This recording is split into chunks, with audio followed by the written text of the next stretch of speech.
Hello ladies and gentlemen, and welcome to my review of the first episode of Season 8 of Doctor Who, entitled Deep Breath. Now this is your spoiler alert, because if you haven't seen the episode yet, there's going to be tons and tons and tons of spoilers, so be warned.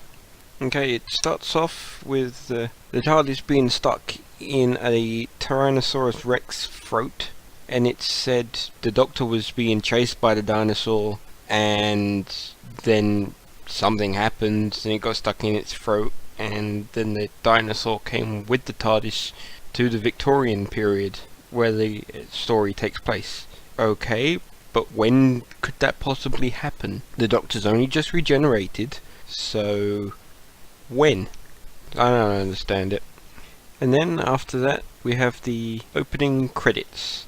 I'm not sure how I feel about the opening credit scenes yet. I think I need to watch it a few more times to see whether or not I'm going to like them or hate them. I don't think I'm going to hate them, but I may dislike them. It's very different, so it was kind of a shock to the system when I first saw it. But I'll come back to that at a later date.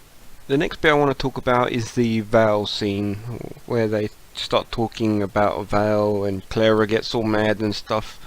I personally hate this scene. I think it's stupid, it makes no sense, and the point it gets across is again put across later on in the story, so it's entirely unnecessary, and if I was in the editing room I would have cut it. I did not like it at all. The next point I wanted to talk about was the alley scene. I like the alley scene. I like him making the point that he recognises his face, then that they're actually making a point about it, of him seeing the face before. I also heard a rumour that Russell T Davies called up Stephen Moffat after he announced that Peter Capaldi was going to be the next Doctor, and he suggested a reason why he's using the same face that he saw before. Now let's hope, because Russell T Davies is a genius, that Stephen Moffat is listening to him. But if not, then I believe at least there's a reason there's the same face. But we'll wait and see. Next, the painting scene I thought was quite funny, where she was posing and it was pretty pointless because she wasn't even painting. I thought that was amusing. Now if we move along a bit more, we get to the scene in the restaurant when Clara asks the Doctor where did he get his coat, and the Doctor then proceeds to lie. And I thought it was very cleverly done, because I thought him lying like a child would lie was very clever, and I liked it. I liked it a lot. And it's during this scene which I had an epiphany of why is it I don't like Clara. It's because she's stupid. After they have the little argument sort of thing, the Doctor realises, wait, this is a trap, and instead of stopping and looking around trying to work out why is the trap, how do we get out of this thing, she continues bitching. Is she a moron or what? Then the waiter comes along and scans them for body parts, and then they go down the little lift thing. Then she says the most stupidest thing I've ever heard. It's not a restaurant, is it? No shit. They could have put a clever line in it, but no.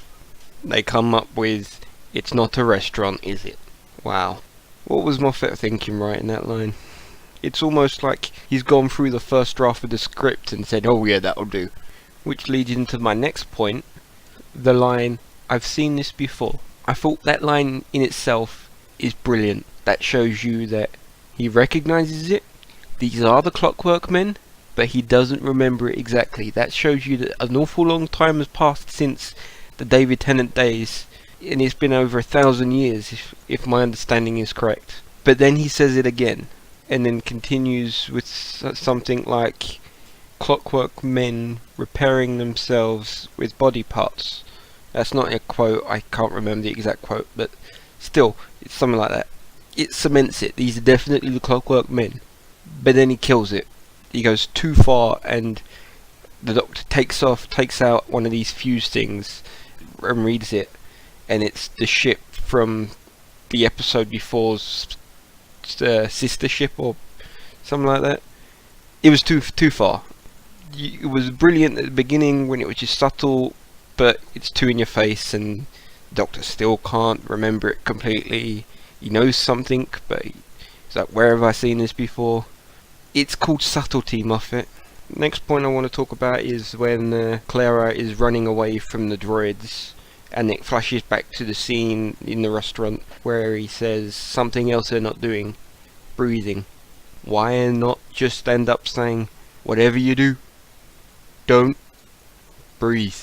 It's the same idea as Blink with the weeping angels. It's the same idea as turning away with the silence.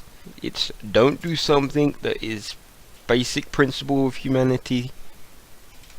And this one is the most stupidest one ever, because this ignores the fact that earlier on the droid killed a human for his eyes.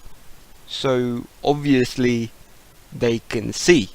So what, they can see their breathing and that's it? It's stupid, Moffat.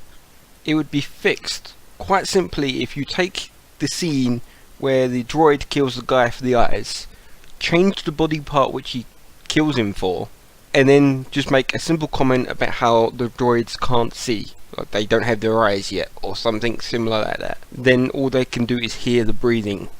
Fine, fixed. It took me 5 minutes to come up with, but it just proves that I think this is the first draft of the script that they have, and it hasn't been fixed.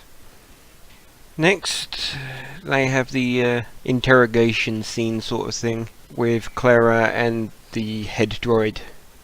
And then it goes through a flashback, and Clara's a teacher and this kid's giving her attitude like kids do, which I will admit, smart on Moffat, these are actual the way kids act, not TV kids, at least in England anyways. But it begs the question, is she a teacher or a babysitter? Because when she was first introduced, she was a babysitter, and now all of a sudden she was a teacher. It's almost like she was a babysitter, and then Moffat said, what shall I make her do? I know what, she's gonna be a teacher! I get it, no one babysits for a long period of time and has a career as a babysitter. Maybe she's studying to be a teacher, but it wasn't explained to us thoroughly. Yes, there was the scene in the 50th, but I just saw that as a nice throwback to the classic where it all began. I didn't see that as her being a teacher.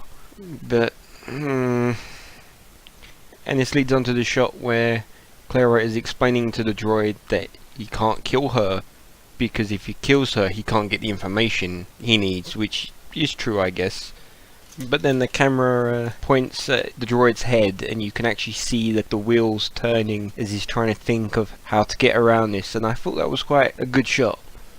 Speaking of shots I like the one where the Doctor is having a giant speech about how the droid has replaced so many bits of himself that he's not the same droid anymore. Which of course he's talking to himself then as well. And there's the shot where he holds up the tray so the droid can look at himself, but then you see the reflection of Capaldi in the back of the tray. You see, Moffat can do subtle if he really wants to. Wow. Then you get to the scene where the droid dies. Now we're supposed to assume that the Doctor killed him, but I bet that this is going to be a recurring theme. Did the Doctor kill the guy or not? Not just the droid, it's going to be other people as well. And he didn't. There's going to be a montage in the finale where he didn't kill any of these things. But it begs the question if this is true. The Doctor was trying to persuade the droid to kill himself. So if you try to persuade someone who doesn't want to kill themselves, and they kill themselves, did you kill him? That's just the question. Not to mention, he didn't give him a chance. If this was back in Russell T days, he would have said, listen, I can take you to a planet, get you the parts you need, and take you to a place you can live your life. Or I will end you. This was just, I will end you. That's not right. That's not the Doctor. Of course, this is supposed to be a darker Doctor, but that was pretty dark at the scene, like the David Tennant scene around the swimming pool in School Reunion. That was quite a dark scene. But yet it wasn't, I'm just going to kill you if you don't kill yourself. Next, we get to the Smithy cameo, which I actually liked. It was kind of quite good, and it was a way of saying he is still me. But there's one problem with this whole story arc during the whole episode. Clara knew about regeneration. She's seen all of the Doctor's faces. They could have done it more as a the Doctor's changed his personality, and is this really the guy that I want to be around still, rather than he's changed his face. I tell you what they should have done. They should have put Clara in the room while the Doctor is trying to persuade the droid to kill himself. That could have worked, and then have the call from Smithy saying, hey, he is still me, try and help him. But the Doctor's changed his face thing, nah, doesn't sit right with someone who knows regeneration. Then finally, we have the one thing I wrote in my notes. Who is Missy? My theory, because I'm just going to go into the one that I think is right, because I don't really have enough time to go through all of them, is that Missy is short for mistress, which of course is the female version of Master. I think she is a regenerated form, female regenerated form of the Master. But only time will tell. Although it sounds like I didn't like this episode, I actually did. There's just lots of little things I'm ranting at. The main big thing. The main plot was good. I'd like to point out that not a lot of what I was ranting about was Peter Capaldi himself. I think that because this was a new Doctor, Moffat was thinking more, hey, they're going to be paying so much attention to Peter Capaldi that I could get away with not putting so much effort in these little things with Clara and the droids and things like that. Which is true, because my first watch I didn't pick up on any of these things because I had to watch it twice. But overall it was a good episode. I'd give it a 7 out of 10. I think that Capaldi will be a good Doctor, but I'm not going to rank him until the end of the series. I hope you've enjoyed my review of this Doctor episode. I'm planning to do one for each, and if you want to catch them, I highly recommend hitting that subscribe button.